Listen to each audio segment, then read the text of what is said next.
හොඳයි සදහවත් පින්වත්නි මම අද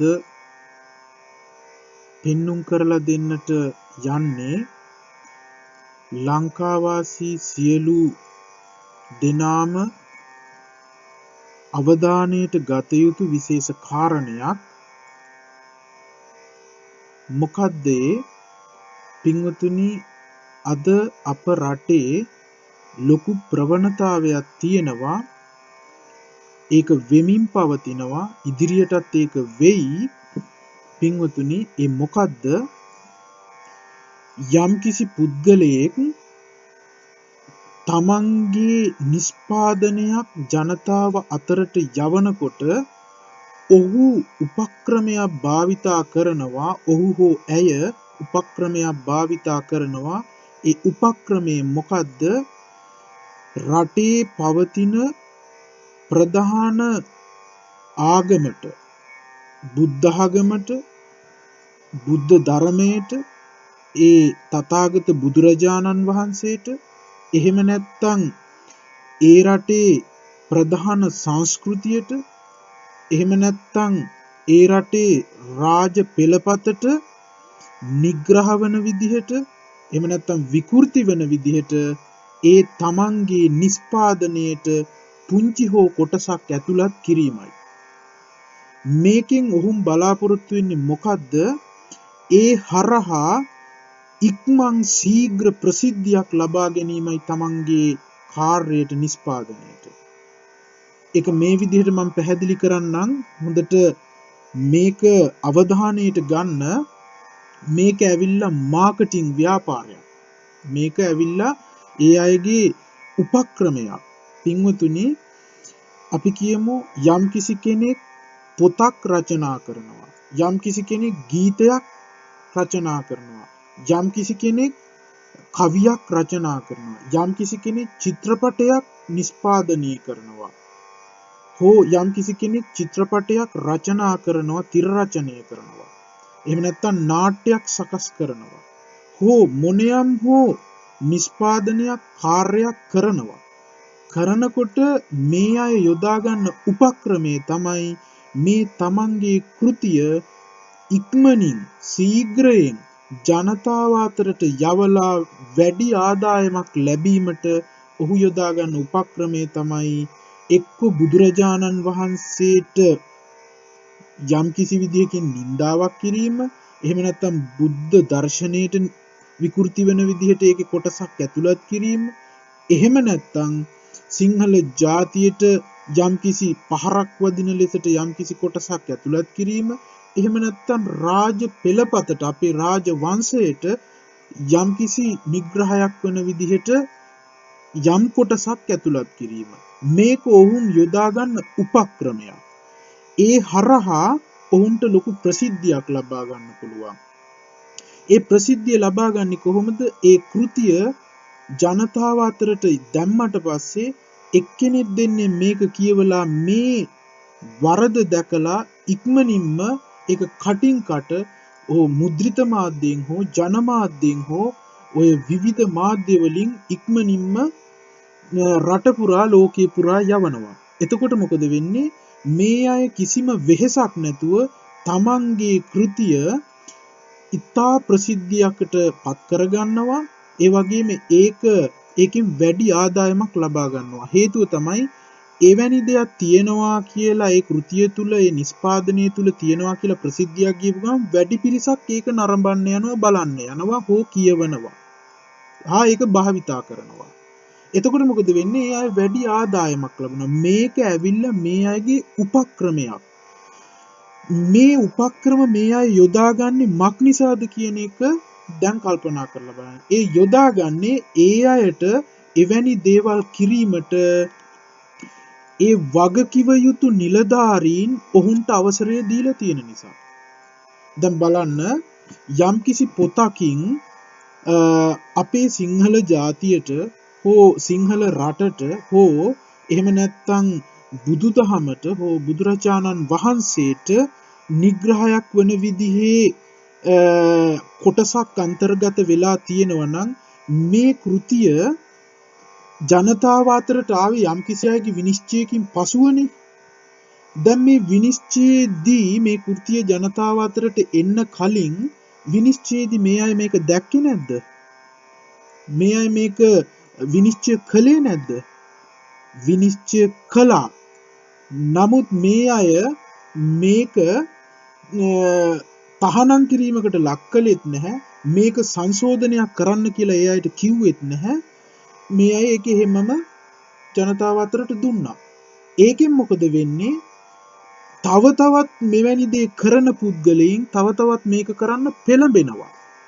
දැන් චිත්‍රපටියක් ගත්තොත් එම මේ දවස්වල ආందోලනයට ලක් වෙලා තියෙන අර ළමා චිත්‍රපටය, ඒක බුදුරජාණන් වහන්සේගේ සර්වඥතා ඥාණයට යම්කිසි නින්දාවක් සහ අව탁සේරු කිරීමක් නේකින් කරලා තියෙන්නේ ඒ කොටසින්.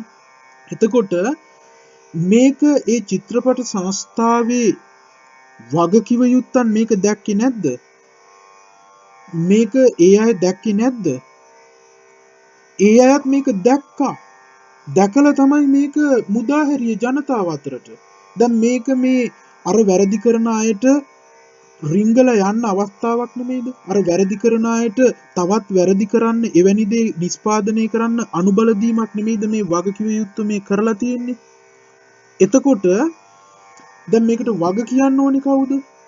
දැන් මොකටද එහෙමනම් මේ වගකිව යුත්තේ? අන්න ඒකයි අපි කල්පනා කරන්න ඕනේ. ඒ නිසා ඒ අය දන්නවා අපිට නීතියක් ක්‍රියාත්මක වෙන්නේ නැහැ. අපිට එහෙම දෙයක් වුණොත් එම සල්ලි දීලා හරි කමන්නේ අපි මේ අය නිස්සද්ද කරගමු කියලා. අන්න එහෙම තත්වයක් තියෙන නිසා තමයි මේ අය තව තවත් එවැනි වැරදි කරන්නේ. දැන් බොහෝ චිත්‍රපට නිෂ්පාදන තහනම් කරනවා. බොහෝ චිත්‍රපට නිෂ්පාදන තහනම් කරනවා.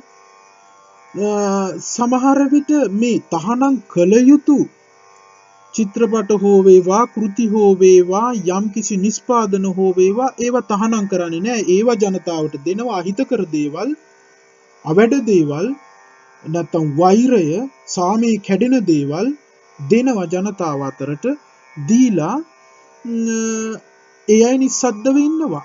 එතකොට තව තවත් අර නිෂ්පාදකින් ඒවා කරන්න පෙළඹෙනවා. නිෂ්පාදකින් මේවා කරන්නේ නොදැනුවත් නෙමෙයි දැනුවත්. එයාලා මේවා ඉක්මනින් ප්‍රසිද්ධ කරගන්න. නමුත් අර අපි කියමු සිංහල ජාතිය, එහෙම නැත්නම් රටේ අනන්‍යතාවය, රටේ අභිමානය, බුද්ධ ආගමේ අභිමානය, බුදුදහම, මේ වගේ අභිමානයක් ඇති වෙන දේවල් තියෙනවා නම් ඒවා සමහර විට තහනම් කරනවා. ඔන්න රටේ පවතින తত্ত্বය. මෙවෙන් අපිට පේන්නේ ඒකයි. ඒ නිසා පින්වතුනි, කරුණා කරලා රටේ ජනතාව වශයෙන් මෙවැනි දේවල් ජනතාව අතරට එනකොට මේවා වගකිව යුත්තන්ට බල කරලා කියන්න, මේවා තහනම් කරන්න කියලා. මේවා අයින් කරලා දාන්න කියන්නේ. එවැනි කරන අයට නිසි දඬුවම් දෙන්න, ක්‍රියාත්මක වෙන්න බලපෑම් කරන්න. පින්වතුනි, එහෙම ජනතාවට බලපෑම් කරන්න අවශ්‍ය නැහැ. නිසි බලධාරීන් ඒවට ක්‍රියාමාර්ග ගන්නව නම් ඒ අය ජනතා පරමාධිපත්‍යයට ගෞරව කරන්නේ නැති නිසායි ওই தත්ත්වය අද උදා වෙලා තියෙන්නේ. ඉතින් මේක දේශපාලඥයොත් මේ වැරදි භාවිතේ යොදා ගන්නවා. ඒ කියන්නේ දේශපාලඥයන්ටත් පොඩි ප්‍රසිද්ධියක් ඕන නම්, යම් කිසි දෙයක් ඕන නම් ඔන්න එක්කෝ මහජාතියට බයිනවා. එහෙම නැත්නම් බුද්ධ ආගමට බයිනවා. එහෙම නැත්නම් බුදුහාමුදුරන්ට මොකක් හරි දෙයක් කියනවා. ඒකෙන් එයාලා බලාපොරොත්තු වෙන්නේ එයාලා ඉක්මනින්ම යම් කිසි විදිහකින් ප්‍රසිද්ධියක් ලබා ගන්න. එහෙම නැත්නම් එයාව සමාජයේ කතා බහට ලක් කරගන්න. ඉතින් එහෙම ඒ අය ඒව භාවිතා කරන්නේ මොකද්ද? ඒ අයට නිසි දඬුවම් දෙන්නේ නැහැ කියලා ඒ අය දන්නවා. ඒකනේ මේවා භාවිතා කරන්නේ. ඉතින් මෙන්න මේවා හොඳට අවබෝධ කරගන්න ඕන රටේ ජනතාව. බුදුදහමට, එහෙම නැත්නම් බුදුරජාණන් වහන්සේට, එහෙම නැත්නම් සිංහල ජාතියට, එහෙම නැත්නම් සිංහල රාජපෙළපතට හෝ අනිකුත් කෙනෙකුට නින්දාවන විදිහේ යමක් තමන්ගේ නිෂ්පාදනයේ තුලට අන්තර්ගත කරනවා නම් ඒක ඔහු නොදැනුවත් නෙමෙයි ඒක කරන්නේ. ඊටාම සූක්ෂම අන්දමින් දැනුවත් තමන්ගේ ලාභය සහ ප්‍රසිද්ධිය බලාපොරොත්තු වෙනවා. ඒකට එවැනි දේවල් ඒ අය නැවත නැවතත් කරන්නේ නැහැ. ඒ අයට නිසි ආකාරයෙන් වගකිව යුතු අය දඬුවම් කරනවා නම් ඒවට නිසි ආකාරයෙන් එවැනි කෘතීන් තහනම් කරලා දානවා නම්.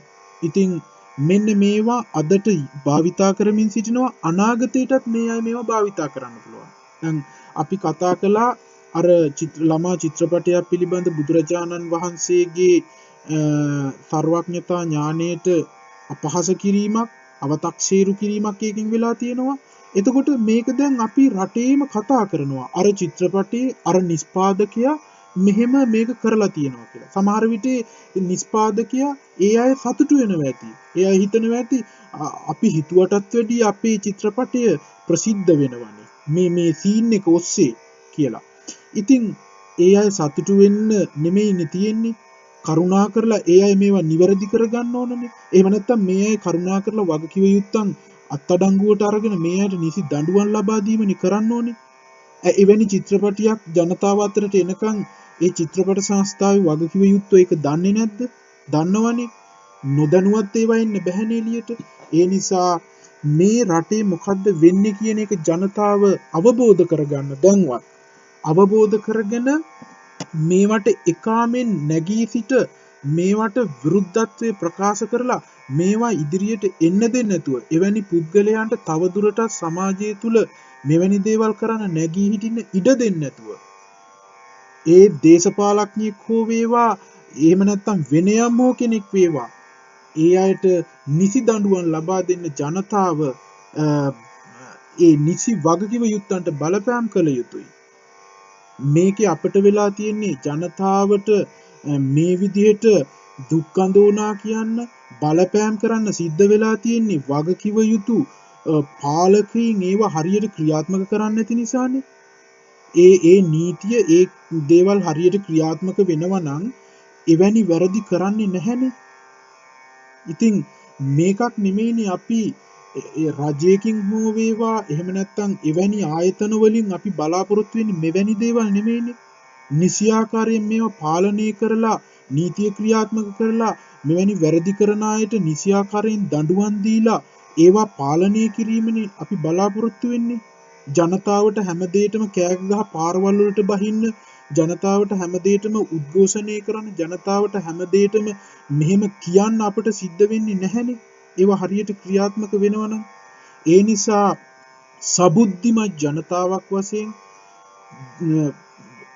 ජනතාව නිසි ආකාරයෙන් තීරණ ගන්න අවස්ථාවලදී පාට පක්ෂ පුද්ගලානුබද්ධ මේ වගේ සිතුවිලි අයින් කරලා දාලා පින්වතුනි මෙවැනි අවස්ථාවලදී දැඩි ලෙස සියලුම දෙනා ක්‍රියාත්මක විය යුතුයි.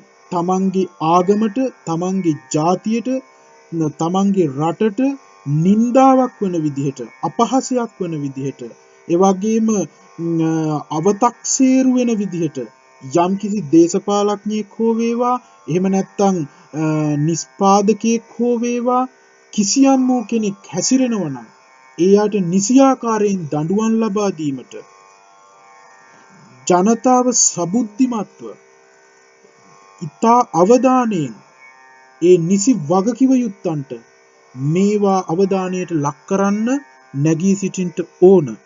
පින්වතුනි, විශේෂයෙන්ම මේ කාරණේ මම මතක් කරන්නේ අද බුදුරජාණන් වහන්සේගේ ධර්මයත් ඒ වගේම මහා සංඝරත්නයත් ඒ වගේම තථාගත බුදුරජාණන් වහන්සේටත් නිග්‍රහ වන විදිහට යම් යම් උපක්‍රමශීලීව තමන්ගේ බලාපොරොත්තු කුළු ගන්වා ගැනීමට, සඵල කර ගැනීමට එක එක උදවිය මේවා භාවිතා කරමින් සිටිනවා. වැරදි විදිහට විකෘති කරමින් භාවිතා කරනවා.